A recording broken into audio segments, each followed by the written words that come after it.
And I believe you lost us for a little moment there. I hope you haven't gone too far away, but we've got it back there. Our line just dropped. We were kindly allowed to use the Wi-Fi, but we just didn't. We lost it there for a moment, and it didn't switch onto our own mobile internet here. But we're back now, if you join us again, with Ashington at 109 for 2 in the 31st. O'Brien on strike to Paul Newton, who comes in towards us here and bowls, and O'Brien just goes forward there and plays that one off the face of the bat, turns it out there to a deep backward point, and there's no run. So O'Brien takes up the strike again from Paul Newton, loops one up this time, full, and it's just pushed again defensively out there to William Dagg at short extra cover, and there's no run. Newton again now. Here's the next ball.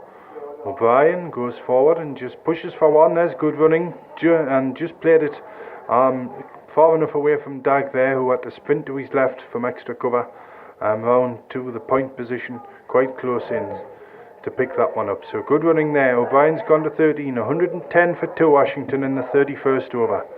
Newton goes forward and bowls, comes forward and bowls, and there's Jessup, who plays out, sort of drives that one, but it's stopped by Dagg half there, and Newton clears up, and that's the end of Newton's over, with the score at 110 for 2 after 31. And Jessup 66 not out. A lovely innings from him so far this afternoon. And it's O'Brien at the other end, 13.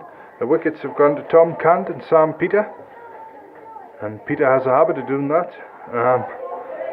He got a few hit off him, but he came up and got the wicket of Daniel Grant, caught behind by Crichton. But here's Dagg in again now, bowling to O'Brien, and that's a fast one outside the off stump this time, and playing a miss there from O'Brien. He was going forward, and it kept slightly low, and the pitch out there, just a tinge of green on it, but if you can pitch it in the right place, it has. There's been one or two, maybe half a dozen balls that have lifted quite steeply and had the batsman in a little bit of trouble. But here's Dagg again, his long loping run, bowls, and that's full, and it's driven square this time, a drive shot, and it's picked up by Stevenson there, who's again quite deep at point, and there's no run now. Still 110 for 2, Washington in the 32nd.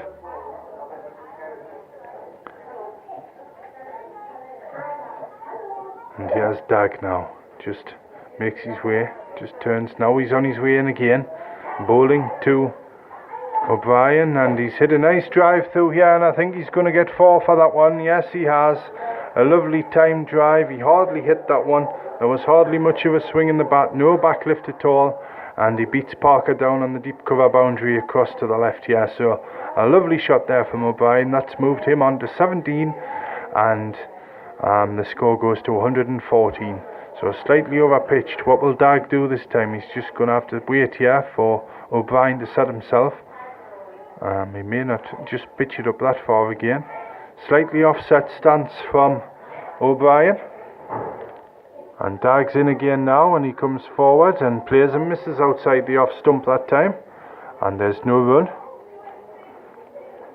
and Dagg just makes his way back. And I hope you're enjoying the coverage. I hope I've got some you've not disappeared altogether. I do apologise again for losing the signal there.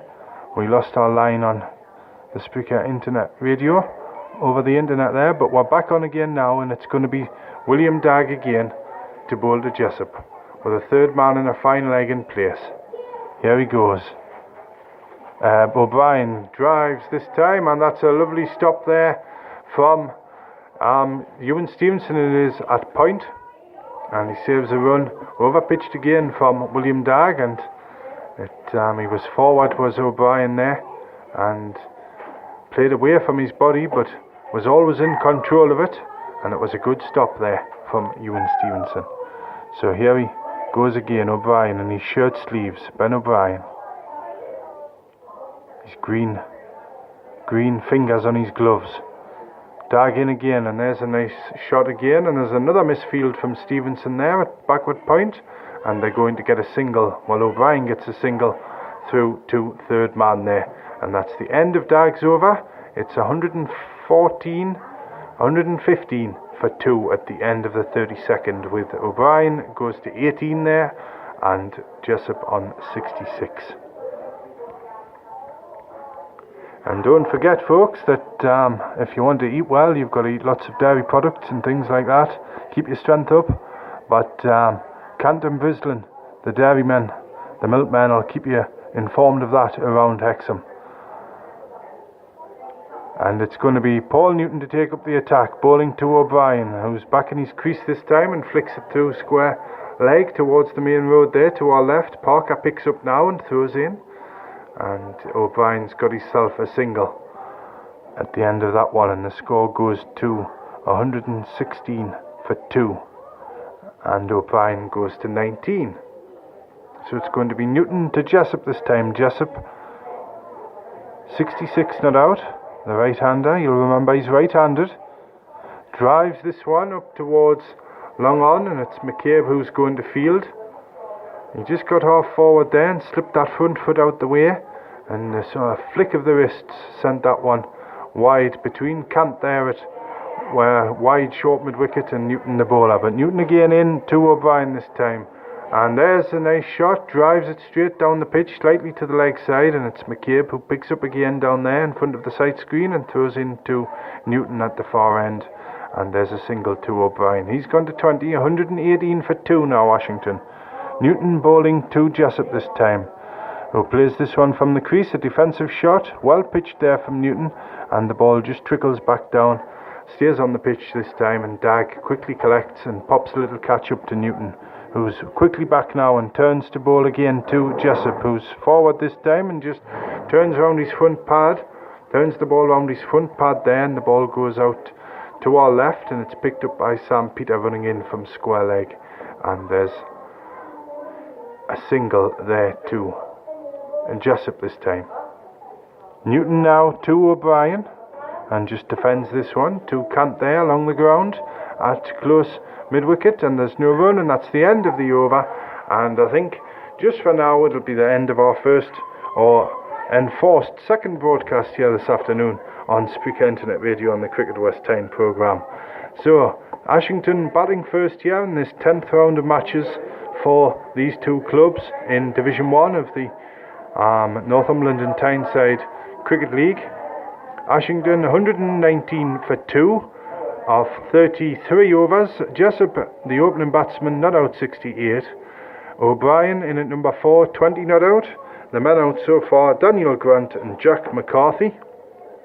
And the 2 wickets have gone to Tom Cant and Sam Peter, and they fell at 36 and 49. So these two building up this third wicket partnership here for the home side this afternoon.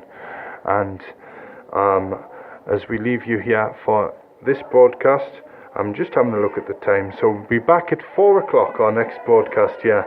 We'll kind of do it in half-hour bursts this afternoon here on Cricket West Tyne on Spreaker Internet Radio. So I'd like you to join me again at 4 o'clock, if you would like to, of course. Listen to some cricket here from Ashington on what is a beautiful afternoon and a calm afternoon. And just before I leave you, I might as well drop a name in here that the England international Mark Wood has just walked across in front of the clubhouse here, in front of me.